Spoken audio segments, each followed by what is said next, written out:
ఓం శాంతి.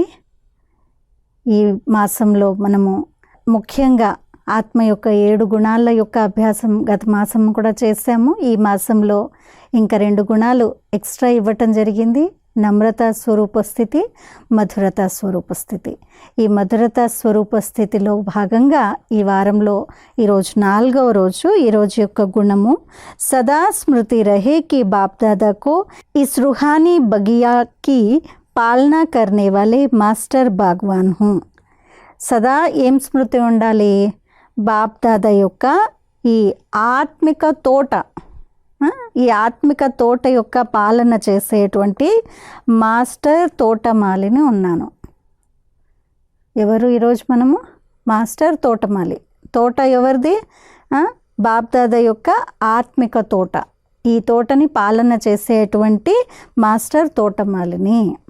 ఈరోజు శక్తి యొక్క అభ్యాసము బాగ్వాన్ శివబాబాకే బగీచేకే హరేక్ రూహే గులాబ్ ఆత్మకు रूहानी माली बन स्नेह रूपी जल और मधुरता की शक्ति से पालना दे रही हूँ. మరి అసలైన తోటమాలి ఎవరు? శివబాబా. వారి యొక్క తోట ఇది, అంటే తోటకి యజమాని. సో ఈ తోట యజమాని శివబాబా యొక్క ఈ తోట యొక్క ప్రతి ఒక్క ఆత్మిక గులాబీ ఆత్మకి అలాంటి ఆత్మిక మాలిలుగా అయ్యి స్నేహరూపి జలాన్ని మధురత యొక్క శక్తితో పాలన చేస్తూ ఉన్నాను. తోటమాలి దానికి పాలన పోషణ నీళ్లతో అన్నిటితోనూ చేస్తాడు కదా. సో జలం ఏంటి? స్నేహం అనేటువంటి జలము. మరి మధురత అనేటువంటి శక్తి యొక్క పాలన ఇస్తూ ఉన్నాను. జలము వేస్తూ ఉన్నాను, శక్తి కూడా. ఎరువు వేస్తారు కదా. సో మధురత అనేటువంటిది ఒక శక్తి ఇచ్చేటువంటి పరికరం అన్నమాట.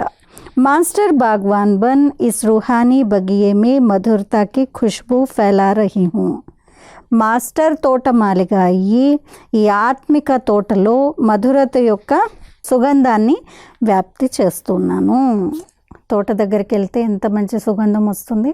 మరి ఇది ఆత్మిక తోట, ఆత్మిక సుగంధాన్ని, మధురత యొక్క సుగంధాన్ని వ్యాప్తి చేయాలి ఈ ఆత్మిక తోటలో.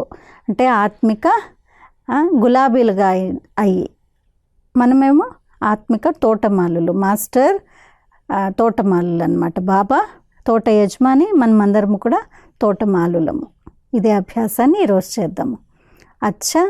ఓం శాంతి.